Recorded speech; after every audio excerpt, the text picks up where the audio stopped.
Hello, hello. I have some papers and a used envelope that I want to just put some color on. So I thought I'd have you join me in the fun. This is Grace here at the Comfy Nest with Grace. I'm going to use this box as like a little spray panel. It's just a box of something I got in the mail.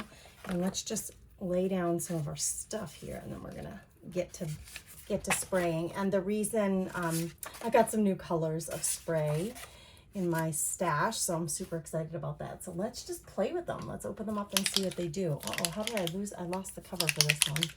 I'll have to see if I can find that. They're Distress Oxide sprays. We might, from far away, hardly any color. But let's do it. I'm just gonna start in. I'm so excited with new colors. I got some greens, I got pinks, and I got some neutrals. Oh, I also got a blue because I was just trying to add more variety to what I have in my stash. Whoa. That's pretty. That one is called Bundled Sage. I really want to try this one. It is called Speckled Egg. Let's give it a good shake and see what we get.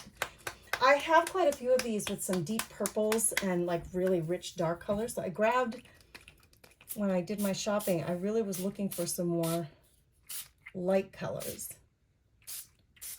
more pastels. So here's what I do. I go ahead and spray. This one is going to need more pigment, obviously, for it to show up. So I'm going to grab one of my darker ones. This is new, Chipped Sapphire. Let's see what this looks like. Because you can see the difference in how it looks on the white book pages versus the manila.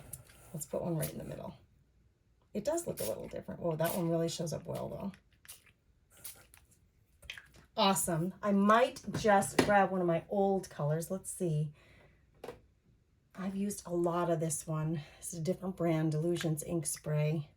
This color being, what is it called? Rose Quartz. Hints of it versus lots of it.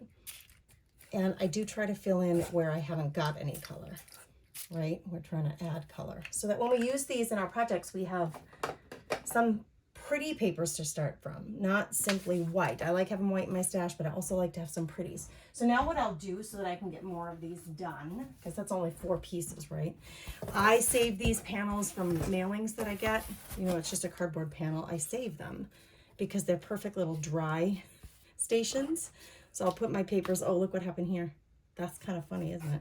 I'll put my papers on like this, and then I'll send this off to the dry station. Now, I don't want this to have that strong line right there, so let's grab some more. Let's do some more spraying right on these. That's so funny. Maybe I'll just use part of, oh, geez. Maybe I'll just use part of this paper when it's time to use it, or let's do this. You have to be willing to get your fingers stained up, which it's so funny. I'll go to church sometimes and my fingers, you know, they're all different colors. It happens. Okay, this is going to get set aside to dry and we'll do another set. It's as easy as that. And we don't have to be super regimented about how we drop these in here, right? We can just drop them in without any real intention, just to get some color on them. And then we can move them around. That one's almost blank. Then we can move them around. Will that work? Yeah, we can stand some up. Why not? I love playing with my sprays and my colors. Okay, now let's see. Let's grab, I like some black every once in a while because I think it adds such a strong, whoa, it adds such a strong, bold statement to it. Okay, let's grab a different color we haven't used yet. This one is called Milled Lavender. I don't want to get it on my table, so I'm going to spray it. Oh, did I already use this one? Well, one of the colors I used is very similar to this. But look at how cool that is, right? So I'm really happy with that the way it is. So I can pull that out and then work on one of these lower ones. Oh gosh, this could be fun. The results you get when you start moving them around like that. I'm going to put him on a dry sheet. Yeah, because now we're getting some geometric shapes just by the fact that they're covering each other. That is kind of cool. I also really love a drippy effect. So if I can get the inks, if you can put a lot of it on and get it to drip, I really love that look. Whoa, that's going to get on my computer. That wasn't very smart. All for the sake of pretty color. I'm not going to worry about it. This one is called Crushed Olive. Come on, Crushed Olive, give me what you got. Ooh, that's a beautiful color. Is anybody else get as excited about painting papers and coloring them for the sake of, you know, having something pretty to add to your stash? I really like that color. And it's okay if you know, squish them together and add additional colors to them. That way, every single one of them is unique, right? All right, we have more room. We can separate these a little more to get more color. All right, that is a really cool color. I'm actually going to put that one aside. Scattered Straw. I bet this is very light. More like a yellow. Not doing a whole lot for me. I love bold colors, you guys. I love the bold ones. Let's get a little bit of purple in here. And this one gives a really concentrated spray, but then, like I said, if you have it upright, you'll get some drippies, which is super fun. I meant to hit there, not there. Each one is totally unique, and these can be so fun to use in your clusters, your tags, your books, to make pockets or whatever you want to do. Now these papers, this is from like an old Harlequin novel, these pages, I think. I got it at the thrift store and then pulled all the pages out for using in my paper crafting. Well, the pages are kind of fragile. They're not really thick and sturdy per se. So if you ever need to strengthen it, just put it on the back of an index card or like a stronger paper. Whoa. That's beautiful. This one is called Mermaid Lagoon. Yay, Mermaid Lagoon. I love you.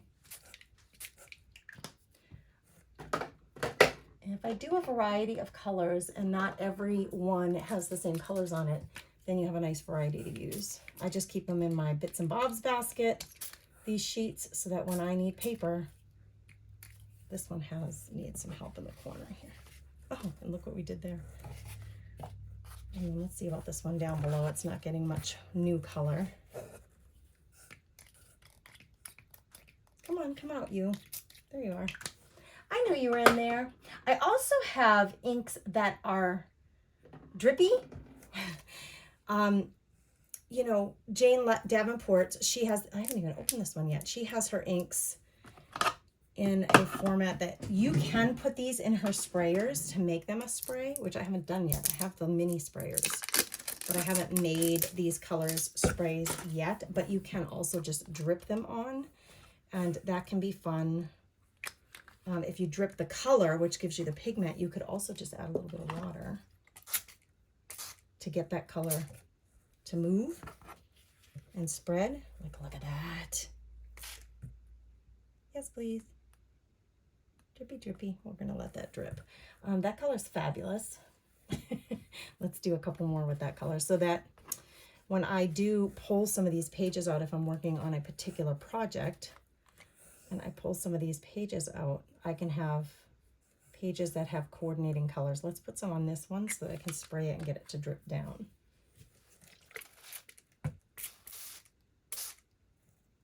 Isn't that so fun to watch? Every single page turns out a little bit different.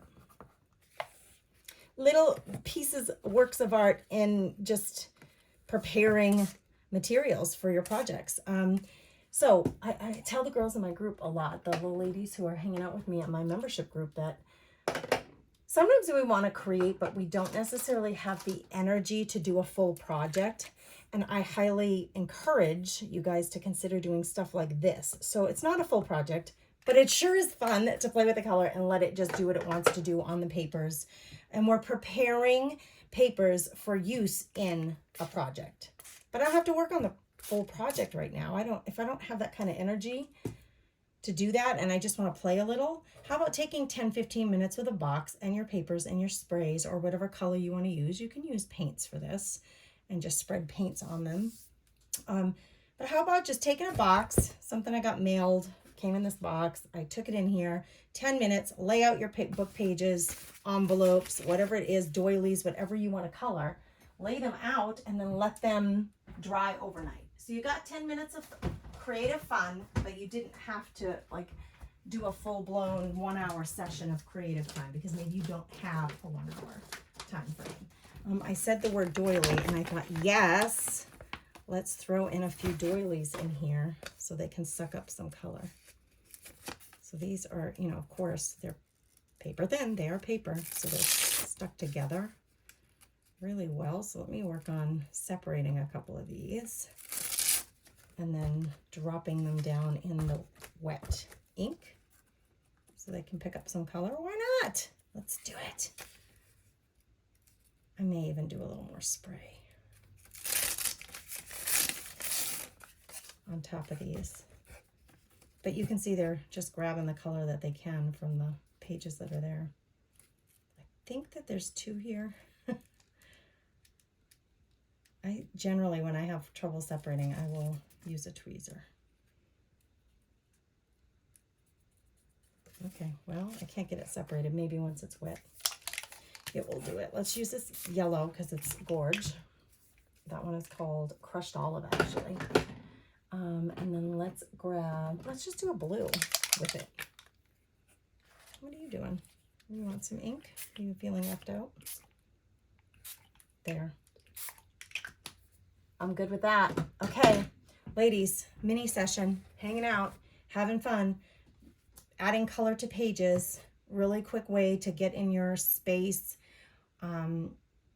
physical space, your physical creative space, whether it be your dining room table, your kitchen table. If you don't want to mess anything up, use a deep box for your papers when you're coloring them, but then just let them dry overnight. This is something you can do real late night. It happens a lot to me. I don't have the energy to do anything big, but I want to do something creative.